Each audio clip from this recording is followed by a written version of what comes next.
हाय friends, तुम मानू Sunil study academy YouTube channel स्वागत।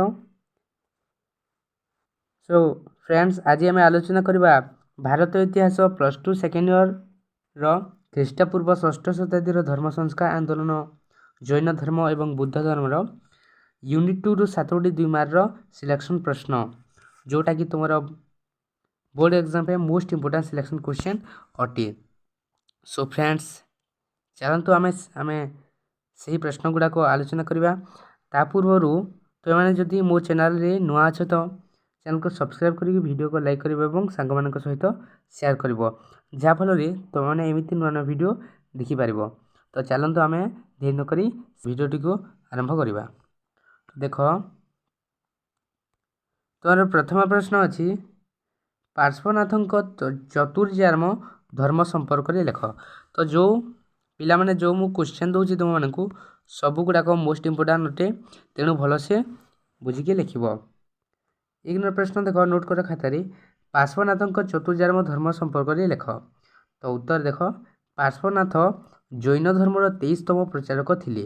से प्रचार करथिले जे यज्ञ, देवदेव पूजा, जाति प्रथा, पशु बलि व्यतिरिक जड़े मोक्ष प्राप्ति हो पारिब। अहिंसा, सत्य, आस्तेय, अपरिग्रह एहीपरि 4 गोटी सत्य से लोकमानंक सम्मुखरे उपस्थापन करथिले। एही चतुर्जाम धर्म पालन कले मनीष मोक्ष लाभ करिथाए। पिला माने देख, एटा तुमर प्रश्नर उत्तर पार्श्वनाथ चतुर्जाम धर्म अटे, जोटा कि पार्श्वनाथ जो कि जैन धर्म 23तम प्रचारक, से प्रचार करथिले जे देवदेव पूजा, जाति प्रथा, पशु बलि व्यतिरिक पशु बलि बिना पशु बलि आम मोक्ष प्राप्ति पाइपर। अहिंसा, सत्य, आस्तेय, अपरिग्रह एहीपरि 4टी गोटे सत्य से लोकमानंक सम्मुखरे उपस्थापन करथिले। एही चतुर्जाम धर्म पालन कले मनीष मोक्ष प्राप्ति लाभ करिथाए। तो परवर्ती प्रश्न देखिबा। देख, परवर्ती प्रश्न कौन अच्छी ना, महावीर प्रथमे केउठारे निजर धर्ममत प्रचार करथिले। महावीर प्रथमे केउठारे धर्म प्रचार करथिले।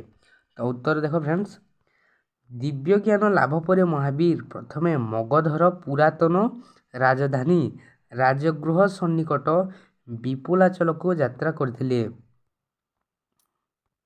सेठारे से 11 जन ब्राह्मण को जैन धर्म रे दीक्षित कराइथिले। समयक्रमे लोकमान तांको प्रति आकृष्ट होई तांकर शिष्यत्व ग्रहण करथिले। तो प्रश्न थिला, महावीर प्रथमे केउठारे निजर धर्ममत प्रचार करथिले। तो उत्तर हो गला दिव्य ज्ञान लाभ पर महावीर जितेबाला दिव्य ज्ञान लाभ कर सारा परे महावीर प्रथमे मगधर पुरातन राजधानी राजगृहर सन्निकट विपुलाचल को यात्रा करथिले एवं विपुलाचल रे से निजर 11 जन ब्राह्मण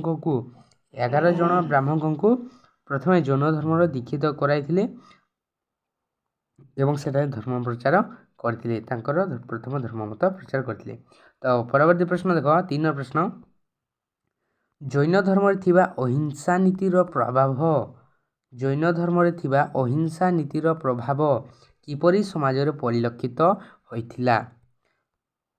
देख उत्तर, महावीर थिले अहिंसार पूजारी। महावीर कौन थिले ना, अहिंसार पूजारी थिले।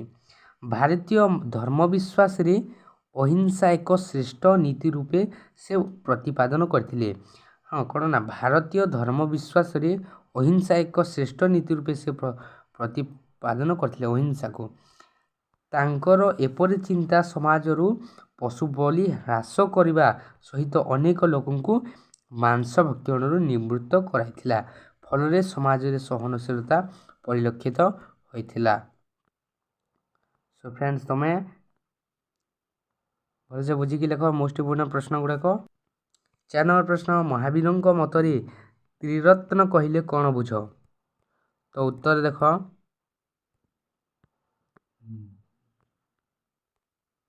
महावीर मतरे त्रिरत्न कहले कौन बुझ लेख। उत्तर, साम्यक विश्वास, साम्यक ज्ञान एवं ସାମ୍ୟକ ଚରିତ୍ରକୁ ଜୈନ ଧର୍ମର ତ୍ରିରତ୍ନ କୁହାଯାଏ।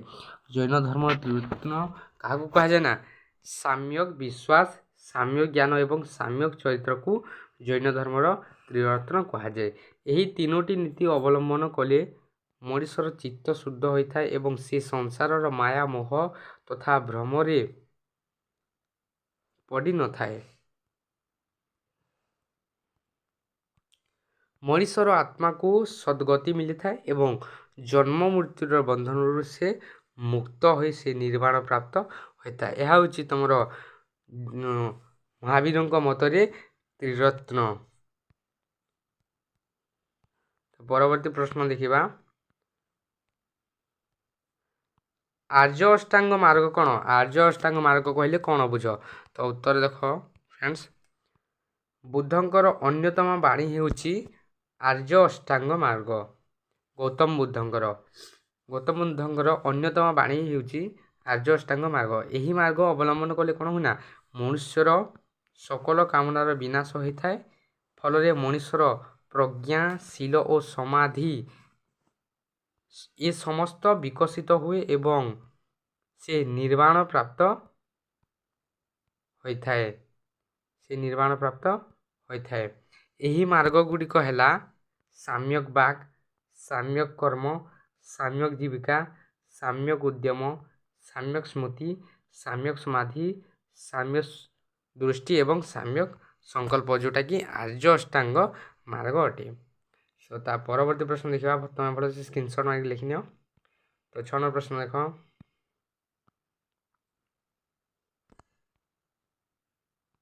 ଧର୍ମଚକ୍ର ପ୍ରବର୍ତ୍ତନ ସମ୍ପର୍କରେ ଉଲ୍ଲେଖ କର।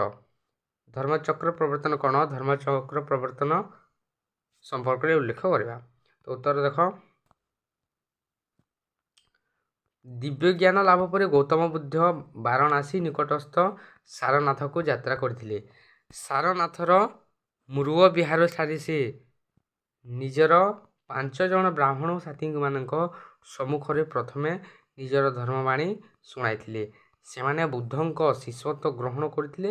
ବୁଦ୍ଧଙ୍କ ଦ୍ୱାରା ଏହି ପ୍ରଥମ ଧର୍ମ ପ୍ରଚାରକୁ ଧର୍ମଚକ୍ର ପ୍ରବର୍ତ୍ତନ କୁହାଯାଇଥାଏ। ତ ଧର୍ମଚକ୍ର ପ୍ରବର୍ତ୍ତନ କାହାକୁ କୁହାଯାଏ, କିପରି କୁହାଯାଇଥାଏ ନା ଦିବ୍ୟଜ୍ଞାନ ଲାଭ ପରେ ଗୌତମ ବୁଦ୍ଧ ବାରାଣାସୀ ନିକଟସ୍ଥ ସାରନାଥକୁ ଯାତ୍ରା କରିଥିଲେ। ସାରନାଥର ଏକ ମୃଗ ବିହାରଠାରେ ସେ ନିଜର 5 ଜଣ ବ୍ରାହ୍ମଣ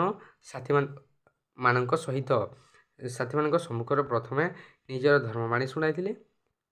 ତାପରେ ସେମାନେ ବୁଦ୍ଧଙ୍କ ଶିଷ୍ୟତ୍ୱ ଗ୍ରହଣ କରିଥିଲେ ଏବଂ ବୁଦ୍ଧଙ୍କ ଦ୍ୱାରା ଏହି ପ୍ରଥମ ଧର୍ମ ପ୍ରଚାର ଯେଉଁ 5 ଜଣ ସାଥୀମାନଙ୍କ ସମ୍ମୁଖରେ ପ୍ରଥମେ ଧର୍ମର ବାଣୀ ଶୁଣାଇଥିଲେ ଏହି ପ୍ରଥମ ଧର୍ମ ପ୍ରଚାରକୁ ଧର୍ମଚକ୍ର ପ୍ରବର୍ତ୍ତନ କୁହାଯାଏ। ତା ପରବର୍ତ୍ତୀ ପ୍ରଶ୍ନ ଦେଖିବା, 7 ନମ୍ବର ପ୍ରଶ୍ନ ଦେଖ, ବୁଦ୍ଧଙ୍କ ମତରେ କର୍ମବାଦ କହିଲେ କ'ଣ ବୁଝାପଡ଼େ? ବୁଦ୍ଧଙ୍କ ମତରେ ଗୌତମ ବୁଦ୍ଧଙ୍କ ମତରେ କର୍ମବାଦ କହିଲେ କ'ଣ ବୁଝ ଲେଖ। ଏମିତି ପ୍ରଶ୍ନ ଆସିବ। ଉତ୍ତର ଦେଖ, ବୁଦ୍ଧଙ୍କ ମତରେ କର୍ମଫଳ ଉପରେ ମଣିଷର ପରବର୍ତ୍ତୀ ଜନ୍ମ ନିର୍ଭର କରିଥାଏ। କର୍ମଫଳ ଯେପରି କର୍ମ କରିବ ସେପରି ଫଳ ପାଇବ ଏବଂ ପୁନର୍ଜନ୍ମ ପ୍ରାପ୍ତ ହେବ। ବୁଦ୍ଧଙ୍କ ମତରେ କର୍ମଫଳ ଉପରେ ମଣିଷର ପରବର୍ତ୍ତୀ ଜନ୍ମ ନିର୍ଭର କରିଥାଏ।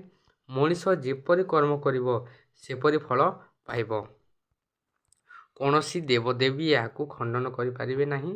କର୍ମଫଳ ପାଇଁ ମଣିଷ ବାରମ୍ବାର ଜନ୍ମ ନେଇଥାଏ।